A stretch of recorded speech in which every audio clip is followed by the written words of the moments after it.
Yes, let's do it.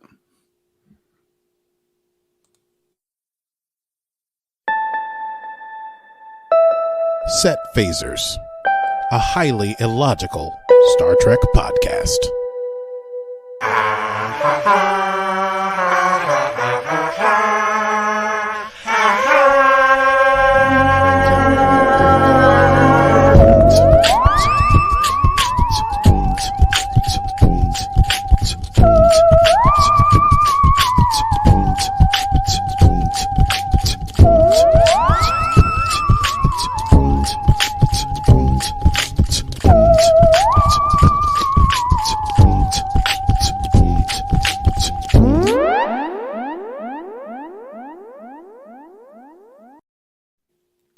Hello, Aki. Hello, Stevie. Oh my God, it's been a month of Sundays Goodness, so it has. since last we chatted about Star Trek. Oh, I have missed you so, dear And friend. I you. It's so good to be back together. Who is that? Julia Childs? What is that? I'm not sure. Oh, have you been watching Julia? Is that another I've not podcast we need started to watching start? it yet, but I'd love to. I've seen the ads, but I haven't begun it. Yeah, it looks amazing. Have you It's started it? good. Yeah, I'm 4 Oh. episodes in now. What? I've missed Mhm. everything. I'm still on. Well, hello, everybody. Yes. This is Set Phasers, a highly illogical Star Trek podcast, Mhm, not Set Temperature, a highly illogical Julia Childs. I don't know.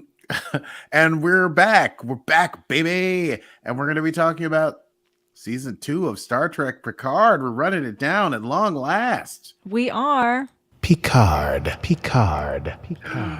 New sound What- effects or old how sound apt. effects. Yes, it's been so long since we Yeah. talked about Picard. But yes, today's star date is stardate 2201410.3. And I had a lot of crazy stuff going on as Picard premiered, and so today we're gonna catch up. And so we're reviewing episodes 1 and 2, which I think are a matched pair of Picard season 2, entitled "The Stargazer" and "Penance," respectively. Indeed. Yes. But before we get into all that, said a little business, little Patreon business, Stevie. Yes, become a patron. It's fun. It's fun. That's it. That's all I'm doing today. I'm And kidding. Julia Childs thinks it's fun as well. Julia Child. I've been Julia having Child. quite a lot of fun with my warbling, Yeah. Do you want me to do the Patreon stuff Oh, I as mean, Julia listen. Child? Oh my God, I'd pay top dollar for it. Well, you could. I mean, you could become a patron of ours. Well, you could become a patron of ours, dear Aki. So if you want to become a patron, it's very, very easy. All you need to do, is go to patreon.com/setphasers and give us a little bit of money, which would go towards creating this wonderful, warbling, gorgeous podcast for you. She's not British. I don't know why I keep doing that. No, but she's got the fake British accent. Yeah, Boston. Why not? And yes, and you can join us for all things watch parties, early episode access, video podcasts. Could you believe? And lots more. That is patreon.com/setphasers. Well, I don't know about the rest of you, but I just had the time of my life listening to that. I pretty much feel like we should cut that out and just make that a stamp. Our video, for yeah. Patreon. We should do that. Yeah. And now to you, And Julia. you could about- do, yeah. well, you could do your James Mason. Yes. Oh, Julia Childs and James Mason talk about Set Phases Patreon. That sounds lovely. What the hell are we boy. talking about? All right. I don't know. Picard, season 2. Let's run it down. Ooh. It's time to run it down. Can you run it down for me? Talk about Picard now. Run it down for me.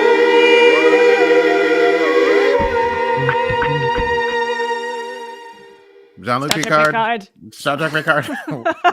Either or. It feels like the end of... We ever discussed this? It's like the end of Friends. Da, da, da, da. Yeah.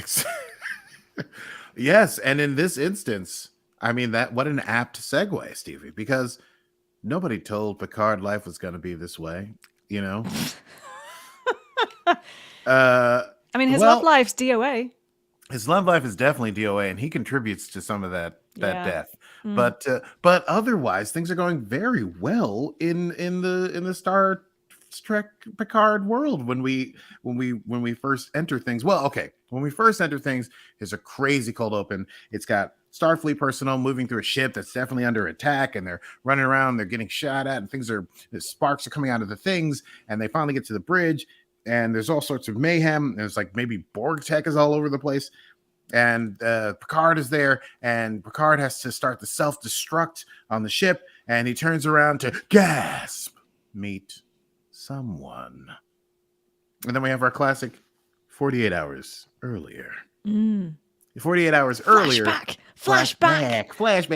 Love me a flashback. Everything was going great. Let's see. It was bottling day or whatever you call it at the vineyard, harvest, I guess. And Picard is picking grapes. He's out there with his dog number one, and the staff is all a bustle, and they're putting wine into things, and everything's going great. And Laris is there, and Picard looks upon her with a I don't know, sadness, forlorn reminiscence. I don't know. He looks at her pointedly, and things are going. That's not a reference to her ears. It's okay. I would never do that. Why would I ever do that? Let's go back and make it so that I did that on purpose, because that's a pretty good joke. He looks at her pointedly. And then later on, they're having wine on the patio together, as old friends do. And they toast Zabin, who was Laris's partner, who perished has perished. And Laris points out that Romulans do not mourn as humans do.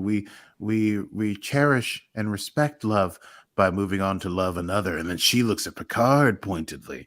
And then things get super awkward. And Laris is like, hey, do you want to tell me why you choose to be alone? And Picard's like, me alone? I'm not alone.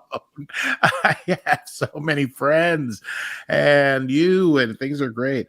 And he gets super flummoxed, and then there's a moment gets set, and their mouths move close together, and they almost kiss, but then Picard falters like a big dumb dummy, and the moment passes. The moment passes, and Laris is like, you know what? You got that crazy speech in the morning, so you should get to work, get to sleep, and I'll see you in the morning. And Picard's like, but before he goes to bed, Picard has a flashback within the flashback of his mother Yvette, and when they first came to the what would become the Picard vineyards and the greenhouse, and she says, "This will be our own little world while your father's out there like digging in the dirt, and your brother's at school. You and I, my little Magellan, will be out here, and we'll paint the glass, and it'll be great." And he's staring at the also in the normal time's going to get real weird here, folks. In the time of not of the flashback to his childhood, but of the flashback to 40 hours later, he's looking at this sort of greenhouse gazebo, and it's sort of cracked, and there's glass on the ground. He does ask his mother if their parents will fight less now that they're in this new place, which leaves her flummoxed. And she tells Jean-Luc to look up. Look at the stars, Jean-Luc. Maybe we're getting to understand. Theme. Right? A theme. Meanwhile, the USS Avalon detects a very strange anomaly in space. But back to the things that look, Picard. It's all, as I said, things are going great. He's late for the speech in the morning. Laris gives him his tea. He's like, hey, about last night, here's the thing, like, it happens sometimes, And Laris is like, you know what? I'm too old to be awkward, and things are going to be awkward for us from here on out. So I'm probably going to split. And Picard's like, but what? And she's like, here's that book you were looking for. Now go give that speech, baby. Picard gives his speech at Starfleet, in which he says, space has been considered the final frontier, but I have always thought as I got older that time is the final frontier. Foreshadowing. And note to self: do not edit that pause. Yeah, you think it's a big. That was dramatic pause. Elnor is one of the cadets. Huzzah! Huzzah! And And he's just Picard, graduating, he's so just hint graduating. about the time frame. Time frame, how long has it been since the last time we saw each other? And Picard does mention, time, there are regrets, decisions that we made, but so on and so forth. And he says, alas, I will be the last Picard. It's weirdly maudlin thing to give to a speech of a bunch of kids who are about to go into space and have adventures. But he quotes his mother. He says, hey, look up, look at the stars, folks. Meanwhile, on La Sirena, things are going great for 7 of 9. She's fighting pirates because she's trying to deliver medical supplies. And the only help she has is one of Rios's hollows, Emmett. I think what happened is they combined all the hollows or something like that. So he can't do much for her. She's in the cargo hold. There's a bunch of pirates. They're fighting. She disengages the holographic safety protocols. Emmett can help. They manage to fight the pirates, tie them up, and get rid of them, as only 7 can do. And then they discover that outside of the ship, there's that anomaly that they think they should go to. It's got tachyon fluctuations and Hawking radiation. And we all know what that is, right? Because we all went to grad school for physics. What else is going on with the old gang? Well, Soji's on a planet all dressed up with somewhere to go. And she's talking to a bunch of ambassadors in their native tongue. And she's doing diplomatic work for the synthetics because that's what she does. Meanwhile, Jurati is at the gazebo at the bar, completely drunk. And we learn at least that she is not in jail and that she was exonerated for her crimes because she had basically been having I think they call it an alien-induced psychosis. Yes, alien-induced psychosis. And she gets hit on by some dude, and she's like, hey, I'm not the one, bro. So I basically nearly killed my last boyfriend, but I was only excused because I was under the influence of something or other. Yeah, exactly. I'm not the person you want to date right now. Yeah, I'm not dating material, I think she says. She gets a call from Rios. Apparently their relationship has not gone super well. But, so it happens. And he wants her help to figure out what's going on with this anomaly. Rios, by the way, he's in Starfleet on the new USS Stargazer. And oh god, I got lost in my notes because I sing that stupid song. And there's a whole thing with Jurati being overheard by Sochi's super hearing, and we sort of get some backstory on maybe how the relationship between Jurati and Rios did not end with great amicability between them. Nonetheless, there's a professional capacity, so Jurati's going to go do that. Where's Raffi? Well, Raffi's in Starfleet too. Everyone's back in Starfleet, baby. She is walking with Picard after he gives his speech where he was super sad and probably confused a lot of children. She notes that he's become the chancellor of Starfleet Academy and mentions that maybe it's another way for him to run away from his problems. Picard riposts with questioning Raffi about the relationship they have with Seven. And for those of us, I only listened to part of the audiobook, so I didn't know a lot of their escapades. Oh, yes. Whole escapade. They had a lot of escapades. Raffi expresses some frustration that both Picard and Seven are, quote, so damned self-sufficient. And she, even though she probably wants more from the relationship with Seven, she is sort of like, who would get in the way of someone who's trying to save the galaxy all the damn time?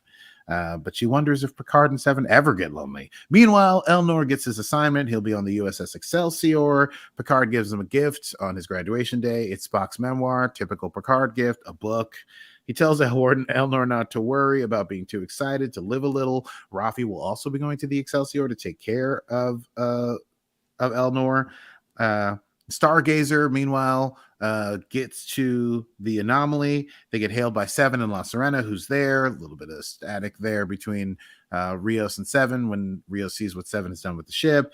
Jurati shows up. A big thing of static, real static, comes out of the anomaly, and Jurati is able to decode it. It's a message in a bunch of different languages. And guess what they're saying? They're saying, help us, Picard.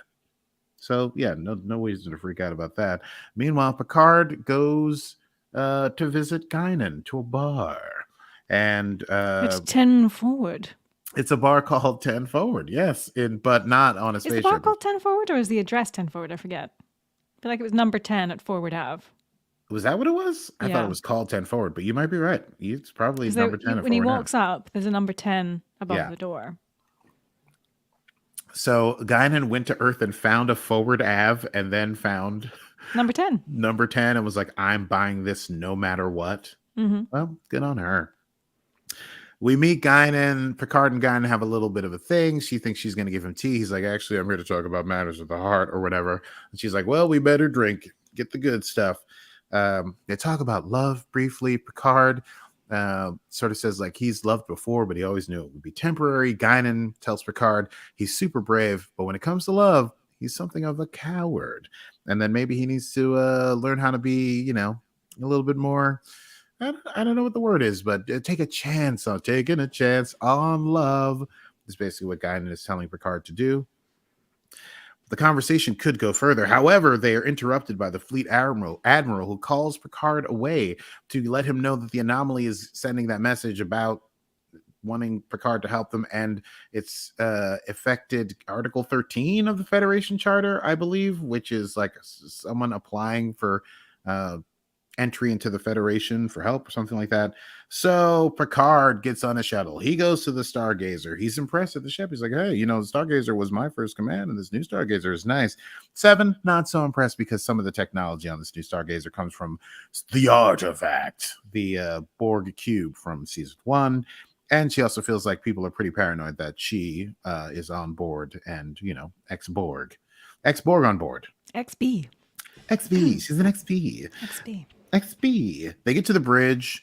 Happy times. Everyone is reunited. Jurati says Picard looks positively positronic. Ha ha ha, because he has a positronic body and brain and fake body. Picard tries to speak to the anomaly. Guess what? Huge energy burst. Red alert. Big old ship comes out of it. Guess what it is? Borg. That causes everyone in Star. Yes. Red alert. So, obviously, the entire fleet comes to this anomaly, including the Excelsior. Seven is dubious about the Borg asking to be brought into the Federation, thinks it's pretty crazy. The people, the main characters, they would normally be the bridge crew, but for this, I don't know why, but the Rios plus the people who are on La Serena go and talk in the conference room about what they want to do. It's a lot of debate. But then the Borg ship hails and says there's no more time, and the Borg queen materializes on the bridge. And then we get the earlier scene, but now in context, the queen is fighting the whole crew, but she's not killing them, she's just stunning them. Picard activates the self-destruct. He turns around, it's the Borg queen he sees. She tells him to look up. The ship explodes. But episode 1 is not yet over. Guys, I'm really trying to pound through this thing. Picard wakes up. He's back on his estate on Earth. He's in a different uniform. Looks a little bit faster, if you ask me. Big portrait of himself. He's looking for Laris, but instead he's got a synth manservant named Harvey with gold skin. Super creepy. Picard asks what's going on, and... Warning. Synthetic life form. Yes. Picard asks what's going on and who should show up. But Q. Jean-Luc, sometimes I think the only reason I come here is to listen to these wonderful speeches of yours. And they have a good speech exchange. Yes, they do. It gets good very warring speechy. of words. I loved the sparring of words. It's, it's very dry, but it's sort of like how Picard always bests Q. He's like, damn it, Q. I don't have enough of your childish games. And here's, I figured out a hole in your logic, Q. And Q's like, damn you, Jean-Luc. Fine, I'll go. That's usually how it goes. We go into episode 2 and find out it ain't going to work on Q this time. In fact, when Picard tries to take the high ground and step to the plate, Q open hand slaps him. Which pretty de rigueur for our times. Look that up, folks. So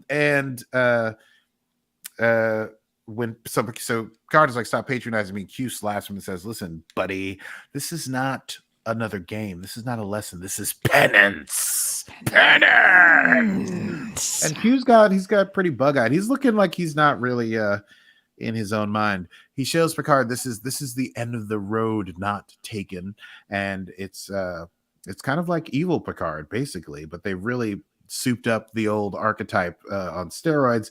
We go into Picard's office, and guess what it's full of? Not old artifacts and rocks and stuff. skulls.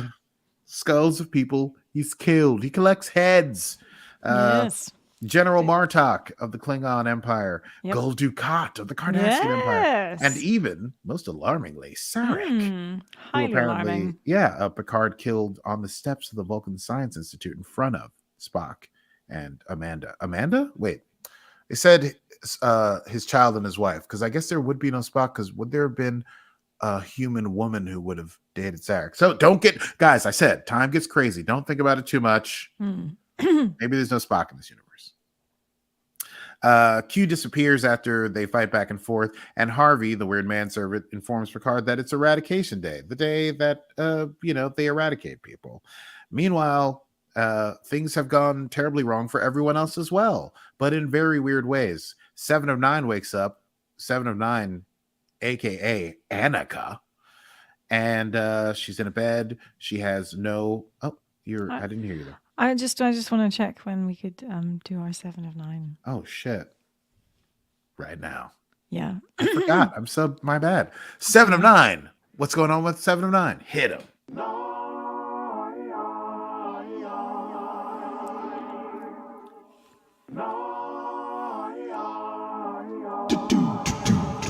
She's 7 of 9. 7 of 9.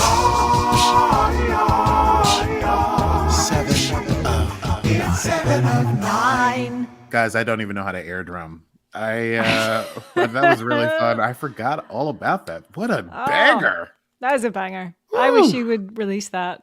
I should. I don't know. I don't know why. I mean, could you just extend it? Could we have an extended version which becomes a song that you play at shows? How? I'd be like, they found her in the Delta Quadrant. She joined Voyager. I guess I could do it. It's kind of writing itself. Like, obviously. Okay. Well, that's she got rid of cats because she had a cat suit. Yeah, she took on all the Borg in the quadrant with Janeway at her side, and they took the Borg to task with the help of species 278, 1 to 2 4. I never really they're from the Liquid 7, 3, 1. universe. Anyway, okay, so 7 wakes up in a bedroom. 7 is not 7, but is still 7. It's Annika. No Borg augmentation implants. Has a wedding ring on. The door opens as she's inspecting herself. She thinks it's going to be Raffi. It's not Raffi. It's some little very annoying man that I immediately hate. I hated him immediately. And he's like, hello, dear. Here are the things you have to do, Madam President. So she's the president. Yes. Sorry, did you actually see him in Ratched? No. He was in a TV show called Ratched on Netflix, a Ryan Murphy show. So very similar to the American Horror Story stuff. Yeah. Super creepy. So he's like this super creepy doctor in it. So I immediately have that feeling of he's creepy from that. His whole demeanor was like, looking at his pad. Don't worry, there is coffee coming. Here are the things you have to do today. I don't understand quite how his position works. He's like in power, but also Nepotism. a secretary.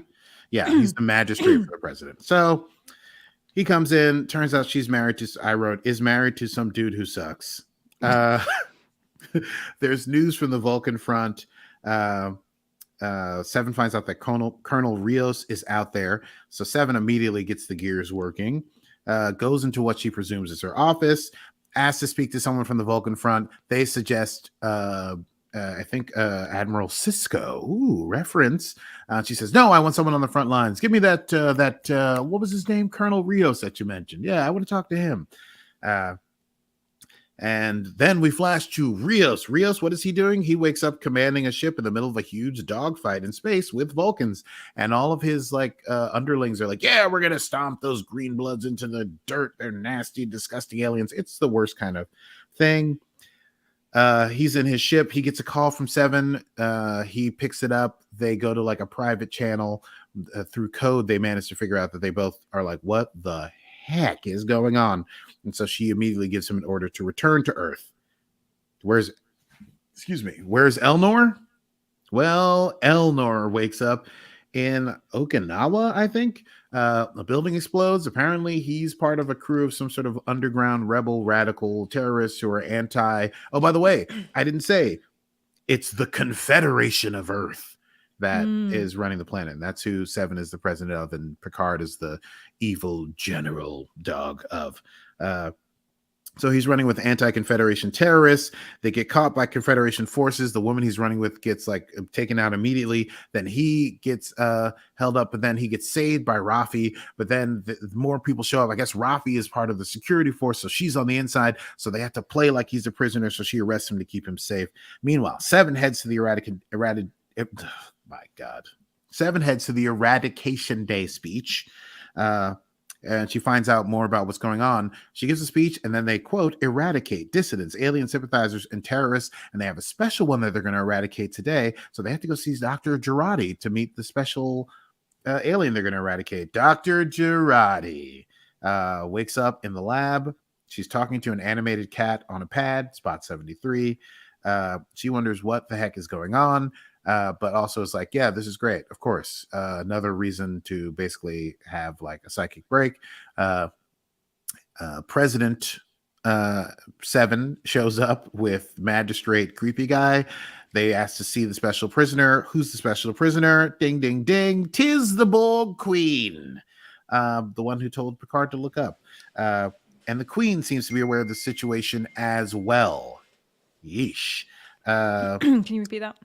The Queen seems to be aware of the situation as well. But in a weird way. She's talking in like strange code and being weird the way, a Borg Queen might be when separated from the hive. And they learn that General Picard is on his way to the festivities. That's when Picard and Raffi and Elnor meet up outside of the complex Citadel Palace or whatever. And they continue the ruse with Elnor being a prisoner. They find out Picard tells Raffi about Seven because he did a little research in his office about the Confederation, and they're going to have to work on a way out. They arrive, they meet Seven and her husband. Raffi is none too pleased about that. Picard and Raffi are able to get Elnor in by saying he's a terrorist prisoner who has sensitive information and that Raffi is going to interrogate him personally. Hubby magistrate leaves, and so they all check in with each other and discuss what's going on. Picard mentions that a madman is at the helm, meaning Q, and this is some sort of alternate reality, history, or whatever. They're not entirely sure. They go to see Jurati. More happy reunions. Rios arrives in orbit. Picard gets recognized by the Queen as Locutus. They discuss a lot of options, but time has run out because they need to give the Eradication Day speech, so they launch a desperate plan. Annika Seven president, I don't know what exactly to call Seven at this point, is going to give a speech. President Hansen. Sure, we'll call her President Hansen. I hate that, but yes. And Picard is they're gonna stall basically. Meanwhile, Jurati's gonna try to contact Rios, take down the transporter block on the Citadel, whatever big building they're in. Raffi and Elnor are going to go to security, and then Raffi lets Elnor loose and he takes down the guys because they don't choose life.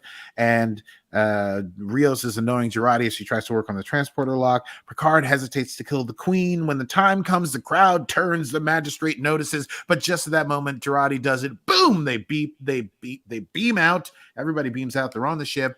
After some debate, they hook the Queen up to the ship, and they're about to all get in their positions. But who should show up but the magistrate and some other cats with guns? He immediately shoots Elnor in the chest. And then they turn the guns on Picard, and he asks what the trophy on his head should say. Gasp! Dun dun dun!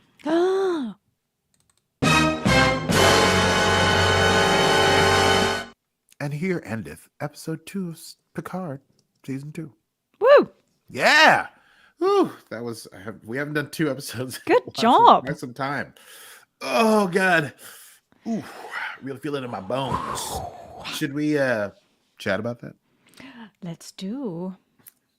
I say, darling, let's do a quick chat about that. Yes, let's do. Well, okay, so full disclosure, I mean, it's April, whatever it is right now. 6, 7 episodes of Picard out now? 6. 6 are out. I saw the first 2 episodes and then had to do like 12 or 13 days in the studio with no real time to watch things afterwards. So I decided, even though I've had the last 2 days, Saturday and Sunday off, not to move forward. That way I don't have the potential for spoilers when I do the rundown, but you know much more. I know it all. You know it all. Seeing, all knowing. I mean, force. I've been dying to do this episode so that I can go watch episodes 3 and 4. Yeah. I don't know what to even say. I mean, things seem like they were going great, and now Q has shown up, and he seems like a little bit unhinged. Yeah. And I don't fully understand. And what I'm saying is, I feel bad for you because I feel like you're going to have to not talk about a lot of the things you probably have been revealed. Well, I can do them as they come up, and I think I've been trying to follow, all of the. There's some interesting things to come in episode 3. Really? And there's something that will require quite an interesting discussion. Around canon. Love it. That's coming. Okay. And I think I know where you'll land on it, but there have been a lot of people that feel that canonically something is out of sync. I disagree. I think I'm going to side with you. Well, I don't know how you're going to take it, but I think you will figure something out. I'm Mr. Equanimity. I see both sides. Yeah. I've had a couple of arguments with people about. Really? Yeah. Is tearing the Star Trek world? Well, always. Well, it's fun. I love having silly arguments with people about Star Trek. Of course you do. I know. I have to keep it anonymous because I'm like, well, I am a Star Trek podcast. Please don't give me a shit review. Yeah. Well, listen. If they're angry enough, maybe it'll just draw more traffic to our site. Maybe. Well, I guess the only thing to really say is things seem to be going okay, except that Picard had botched this possible matchmaking thing. I truly don't get it. He's like 1 billion years old. He's only got 6 years left to live or something. Something like natural death is coming soon. He lives on a beautiful, like French, arid vineyard. And here's Laris, whom he trusts with his life, has been a friend for such a long time. No other romantic partners on the horizon. But he's still like, I'm Picard. I'm as young as I always was, and I want to go to the stars. And I guess there's some questions about his relationship with his mother that maybe is part of the foundation of season 2 and what he has with love. But other than that, things were going great until Q showed up at the time that the ship exploded, when the Borg Queen showed up from the thing. Who looked super creepy and new and different. Yeah. And the I Borg did ship enjoy itself the looked little different. Yeah. Well, yeah, exactly. Everything's a little bit edgier. Yeah, Q looks really. So where did the Borg ship come from? Out of the space hole. Yeah, but like from a different time, from a different universe. Well, they mentioned something in episode 1, I think, about how Borg queens have like trans time awareness or something like that. So a Borg queen, I guess, can exist in multiple timelines at once, or is aware of multiple timelines happening or other timelines going on. Which I guess sort of makes sense given the First Contact, plot. I don't know. I always feel like it's a dangerous game for any sci-fi series to be like, we're going to do a whole thing based on time dilation, time anomalies, you know what I mean? And that is where the canon problem or discussion comes in. So, yeah, well, we shall see. Yeah, it's just like, I won't even get into, I'm going to watch episode 3 and we'll talk about it. But anyway, I love it. I had so much fun. The first episode, it was just like, oh, the band's back together. It was super fun. Jurati for me is coming out as the most entertaining. Agreed. And no spoilers, but she has a very interesting storyline this season. Oh, I believe it. She would have to. She's the sort of the only one who's like doing what she always did. In both. She's like, I'm still here doing this thing. But she really gets character development in the way, and like I genuinely feel that Jurati shows the most depth and development of her character, of any of them in Wild. this season. Yeah. I would go so far as to say she would get my MVP for Best Actor. Oh, wonderful. Well, I can't wait. I loved her last season, even though her role was basically to be She cried just every episode. crying and murdering people the whole time. Oops, did I kill you? But she was delightfully awkward before she saw the revelation, and that was super fun. Anyway, I'm glad about that. I do feel like when characters get back in Starfleet, it's hard to give them backstory because now they're like, I'm back in Starfleet. Well, things are great. Like, what has Rios been doing? Just being a good captain? Who cares? Yeah. And we saw Guinan again. We saw Guinan again running a bar, aging, seeming to age as humans do because she wishes to be polite to humans, but also because that's how it works with actors. Same thing with Q. I love how they're like, Jean-Luc, you got old. Let me catch up. Boom. Well, they took care of those problems, and it's great to see all those, those actors, and I'm enjoying it. I definitely was. The thing I was not prepared for, we saw the preview. I knew Q was involved. Something crazy was going to happen. Alternate universe time thing or whatever. I was not prepared for Picard's room full of punctured skulls. That this Picard, it was the one that our Picard has replaced, was truly a bloodthirsty monster. Yeah. The opposite of a archaeologist or whatever, anthropologist. I guess xenologist. I don't know. History of sentient beings person. I just to talk, touching on that room, it was so fun to look at and just look at, try to catch things. What did you see? The weapons that were on the walls, the picture that was on the wall, it's quite fun sort of imagining this alternative Picard being as successful but crazy. Yeah. Success. He was going to be successful at whatever he did. And in this timeline, he's a xenophobic, bloodthirsty monster. Oh, and the reason that he has a synth body in this universe is because he had to chase Gul Dukat through some forest and almost died. And that's why he was put into his synth body positronic brain thing. That's the explanation for that. Anyway, I can't wait for it. Yeah. Yeah. Did you notice, this will also become apparent, when there was a little flash of the city of San Francisco. Yeah. Did you see the hologram? Who that was? No. It was Adam Sung. Was it really? Yes. Interesting.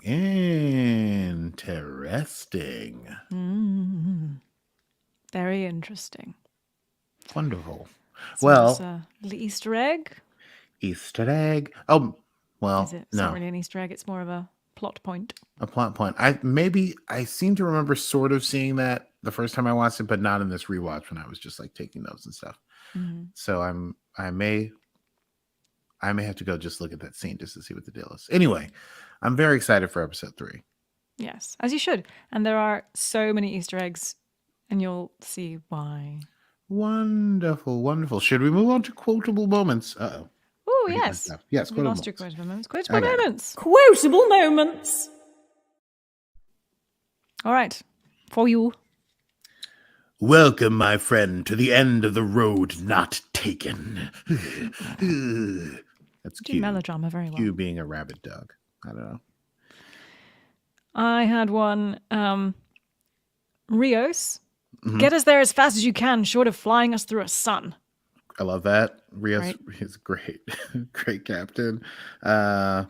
The Jurati quote that you referenced earlier, my longest lasting intimate relationship, including the one that I just ended, is less than a year. I was recently cleared of murdering my previous boyfriend due to an alien-induced temporary insanity, so I'm not exactly dating material, That's a hard line to deliver.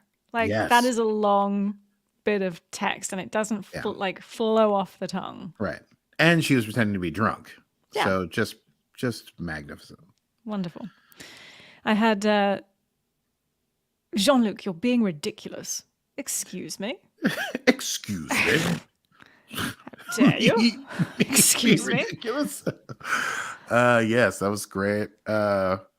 Did he say? I didn't write this down, but I'm just remembering that I feel like he said, "Q, I don't have time for your bullshit," which I thought was just. I'm too old for your bullshit, Q. Too old for your bullshit, Q. Which It was the way that he said bullshit. yes, Bullshit. It was just so beautifully off the tongue, whatever. It was just so awesome. They really love do that. know how to deliver profanity in Picard. They do it super well. I think remember. I feel like Yeah. Sir Pat's do. Not that he doesn't like using them. I think if he's going to use it, he's going to use it well. He's going to use it well. And the last one I had was also from episode 1. Raffi says, Seven, there's always folks out there in trouble. What kind of asshole needs to be more important than that? Yeah. Which is pretty much sums up their dynamic, I think. I had one more, and it was just sort of typical Q fashion, and he said, "The chase is bleeding. The chase is dying in your arms, and I am but a suture in the wound." Yeah, Q had a lot of crazy Oh, yeah. Shakespeare gone mad things. I think he said, He the even used game, Macbeth. you're the very board on which the game is played, Picard. Like all these crazy things. Yeah, he's definitely, he's Macbeth, he's the witches, he's Lady He threw Macbeth. in Macbeth, though, because he said, trying to wash your hands. Oh, like yes, he did. Macbeth. So you can't get the spots out. Yes, that's right. Yeah. He put in Macbeth. Yeah, there was so much that I feel like Q gave us a densely packed nugget of stuff in that first interaction, which I fully, at least, do not understand totally. He's like, Picard's not the game. He's the board. The game is being played on. And, Do you think, we maybe should have talked about this in Let's Chat, do you think that Q is, up to no good, or is there something he's trying to do? That's because he quite likes Picard. We know that. Yes, he loves Picard. but he seems likes very to mad vex at him. It is, but why? He usually likes to vex Picard in his judgments of humanity as a species, but now he seems very angry at Picard, and he wants him to pay for something. That's why he says it's not a lesson; it's penance. Is it Picard's penance or humanity's penance? I don't know. And Q is usually, however, capricious or malevolent he is, he's very lighthearted with himself. Just in his own personal, the way he deals with things, he'll show up lying sideways, or even when he was dealing with Janeway, he'd show up in coffee, lying on the couch, or in various. Here he just was walking around in a dark suit, just looking just pissed. It's very un-Q like. Well, we'll see if Q is the villain or if there are other villains. Yeah, I suspect something's going on with Q. I don't know that he. I don't know. But yeah, I think there's more than just Q being like, "Hey, I'm here to screw up your life again, baby." I think it's something more, but we'll see. Indeed. I guess it's time to move on to news. Oh, there was one thing I wanted to ask. Oh, please. In the alternative Picard, and he's looking at a speech he gave on a hologram. That speech he says, and he's very the obviously the hand movements and whatever, but he says he's pointing at the camera. He's like, "You." Something about you, and it gave me very Kitchener / Uncle Sam vibes from was it World War? Uncle Sam is World War I think. It's we need you. Yeah. You. Yeah. I remember I read something about that recently and how that piece of propaganda was used to good effect, I guess, to really get people on board with their message. So I thought that was an interesting use of some historical references. Oh yeah, definitely straight out of the playbook of war mongering. And oh, I forgot one more thing. What's that? Did you notice who Jurati's cat was voiced by? Yes. Hold on. Was it Patton Oswalt? Yes. It was. Yes. Oh Very yeah, good. I recognize him. I recognize his voice. I don't know. Everywhere he pops up a lot. I did think that was enjoyed cute. I don't know if we get to see Spot 70. Don't tell me, but I hope we see Spot 73 again. I can confirm nor deny. And I appreciate that about you. Now, shall we move on to news? Ooh, let's move on to news. News from around the galaxy.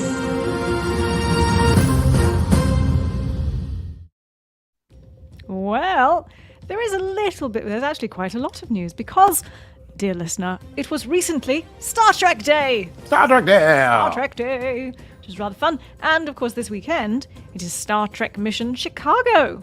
I think I've seen a couple of things there. Yeah, great. Yeah, shout out to our friend Eric, our patron Eric, who is in the Chicago area. Hope you managed to make it this weekend. Oh yeah, I hope you did. You and I wanted to go.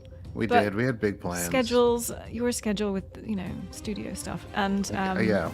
I was at Tartan Day yesterday, which was rather fun. Anyway, Star Trek Mission Chicago. So. News this week, Star Trek the Motion Picture, the Director's Cut, is now available on Paramount Plus as of First Contact Day. Saw that. So maybe we'll do a watch party around Star Trek the Motion Picture. Who knows? Star Trek Mission Chicago, we have seen a couple of new things. They like to unveil things at these sort of Comic-Con / Star Trek missions. So we have seen a new Lower Decks trailer. Pew, pew, pew, pew, pew. Just audio, and it obviously is going to deal with Captain Freeman's arrest. And what's the crew going to do? There is some talk of potentially stealing a ship. So we'll see. There was also an audio trailer for Star Trek Picard Season 3. Did you see it? I did not see that trailer. I've just seen buzz about it. Getting the band back together. We confirmed we have Worf. I don't know how to do this. We have Worf, Geordi, Marie, LeVar Burton. Dr. Crusher. Oh God. I was going to say Beverly Gates Crusher. McFadden. Gates McFadden. And Deanna Troi as Marina Sirtis. Oh, obviously, and of course, Jonathan Frakes. Okay, of course, Frakesy. Of course, Frakesy. Of course, Frakesy. I don't know about Data, but I assume so because he's been in 1 and 2. But perhaps we'll see. Yeah. We'll see. He seems like he's always alone, but Data it wouldn't be Data, right? Yeah, he might be another soon character. We're not sure. And Strange New Worlds posters came out, and you might find this very interesting. They made a mistake. They actually posted 2 posters of Spock and the new Doctor with their first names. So Spock actually has a first name. Spock has a first name. Spock what has is a first name. Well, the thing is, then they retracted it and said, oops, this was released in error and those aren't the real first names. However, the first names used were created by writers, I think, back in maybe the 80s or something, post-cartoon and maybe in some sort of Star Trek-approved fiction. So I couldn't pronounce the name and I've slightly forgotten it. But yeah, so they have released those and we are waiting to see what his actual first name will be. Well. Indeed. And we're less than a month away from the premiere of Strange New Worlds. We are. May 5th, is it? 5th, yeah. May 5th. May the Fuck 5th you, be May with 4th. You. Yes, indeed. Fuck you, Star Wars. And that's all from the news.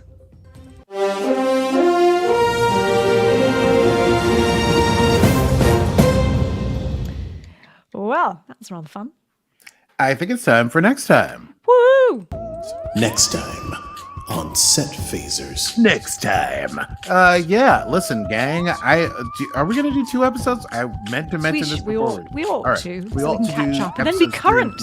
Great. Yeah. So we're going to do episodes 3 and 4 next time. I know their titles. I haven't seen them. 3 is called Assimilation. So that's very interesting. And 4 is called Watcher. Also very interesting. So provocative. But yes, welcome back to Set Phasers. We're covering Star Wars. If you like what you heard and you stumbled across Are we covering Star Wars? Did I say Star Wars? You did.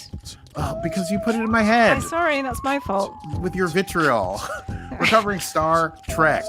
Yes. And we don't hate Star Wars, just for the purposes of this podcast. It's a character that we play. Yes, character. That's it. It's a character. Like Julia.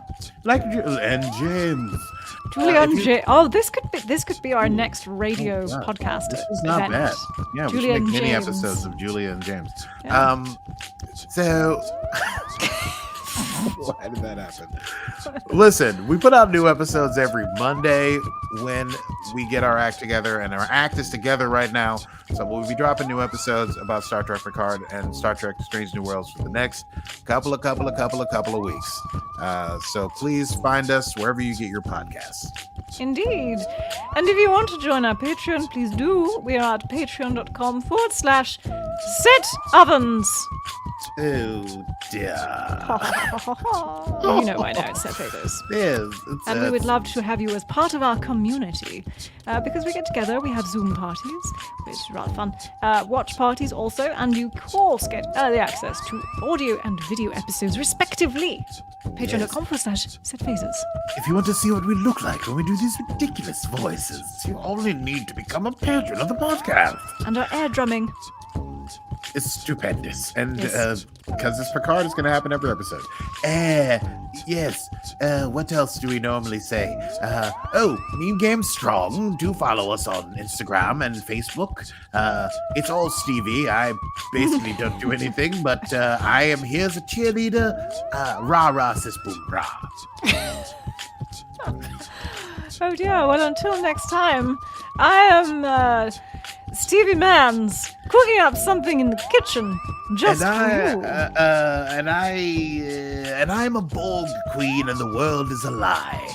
And this has been Set Phasers, a highly illogical Star Trek podcast. Computer, end program. You got Usher. Did I? Computer. Oh, computer. Computer. End the program. End the Oven. program. Oven. Off. Oven. Off. Oven.